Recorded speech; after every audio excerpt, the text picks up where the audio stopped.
ओम शांति।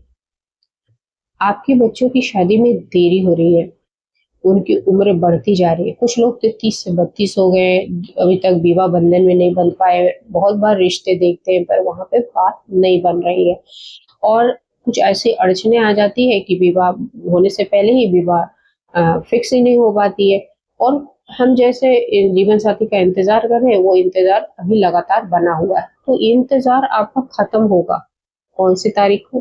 23 तारीख को, और उस दिन पुत्रदा एकादशी। पुत्रदा एकादशी से नाम ऐसा लगता है कि सिर्फ पुत्र प्राप्ति के लिए एकादशी महत्वपूर्ण है, लेकिन नहीं। आपके बच्चों की सुखी जीवन के लिए, उनके वैवाहिक जीवन के लिए और उनकी शादी के सहयोग के लिए ये बहुत बड़ा दिन है। आप इस दिन शादी के लिए एक हल्दी के दीपक में अगर 2 लौंग का प्रयोग करते हैं तो इस दिन आपकी शादी का योग बहुत जल्दी बनेगा, एक दिन में, और उनकी शादी बहुत जल्दी तय होगी। तो पूरे वीडियो में बने रहिए। कैसे पुत्रदा एकादशी विवाह का योग बनाता है, इस वीडियो में खास आपके लिए मैं लेकर आई हूँ।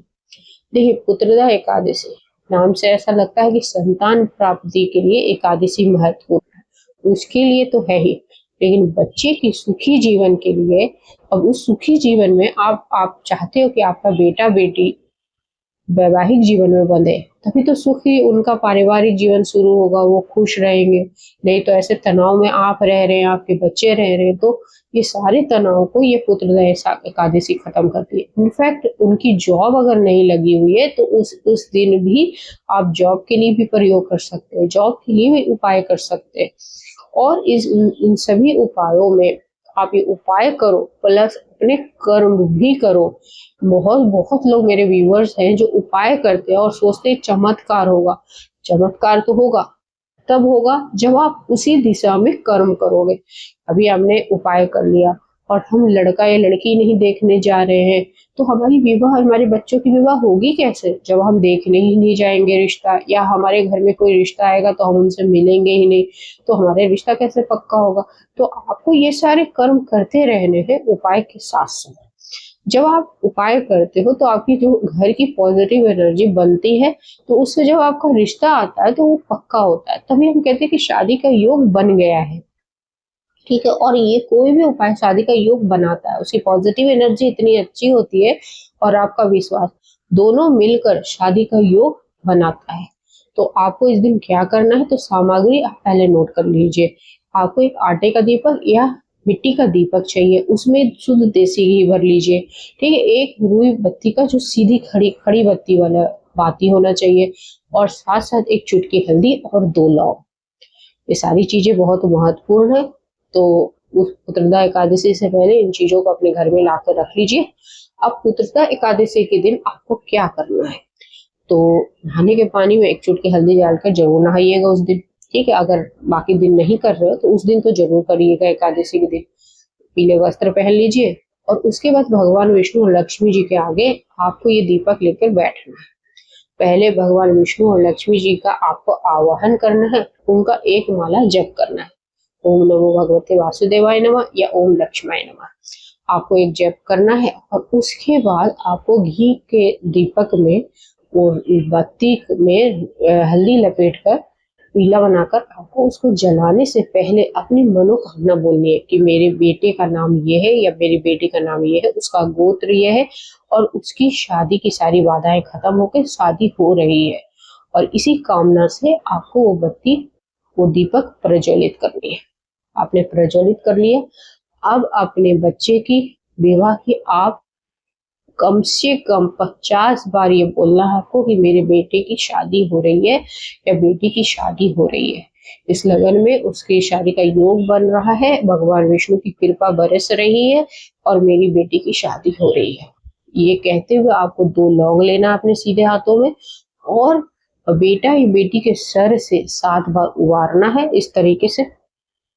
ठीक है, इस तरीके से उबारना है। अगर वो बेटा बेटी पास में नहीं है, आपके कहीं दूर रहते हैं, तो उसकी फोटो से भी आपको उबारना है, और उसकी सारी बाधा खत्म होगी इससे। और वो 2 लौंग आपको उस दीपक में डाल देना, और उसके बाद उस दीपक को वहीं रहने देना है, फिर उसको जलते रहने देना। शाम के वक्त वापस तो आप आपको उस दीपक में घी डाल के प्रज्वलित करना है, वापस 2 लौंग डालना है और उसके बाद इस दीपक को शाम के वक्त तुलसी के पास आपको जलाना है।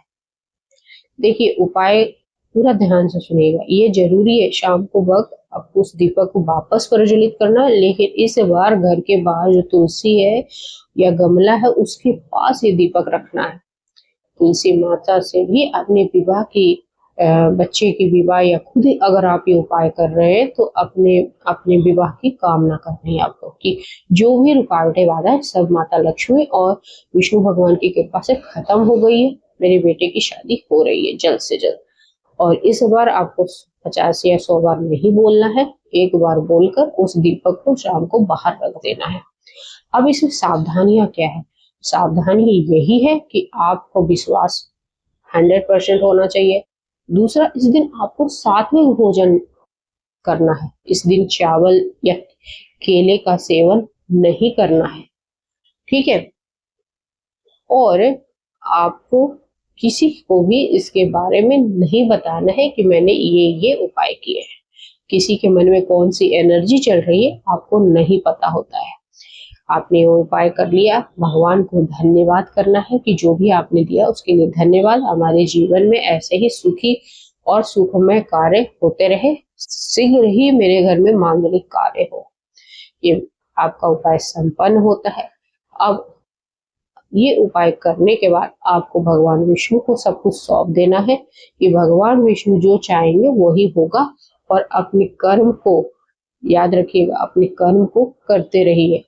लड़का या लड़की कोई रिश्ता आ रहा है उसको देखिए, अगर रिश्ता नहीं मिल रहा है तो वो लोगों को बोलिए रिश्ता ढूंढिए, उनसे बात करिए, क्योंकि बात करने से ही बात बनती है। जब आपकी ऑरा पॉजिटिव होती है और आप बात करते हो तो आपके बच्चों का रिश्ता जरूर होता है।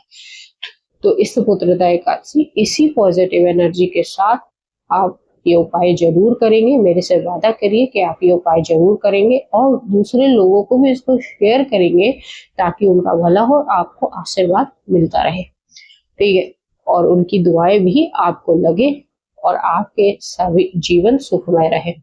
कमेंट में श्री हरि लिखना मत भूलिएगा, क्योंकि उन्हीं की कृपा से हमारा जीवन सुखमय है। मिलते हैं अगले वीडियो में। जय हिंद, जय भारत।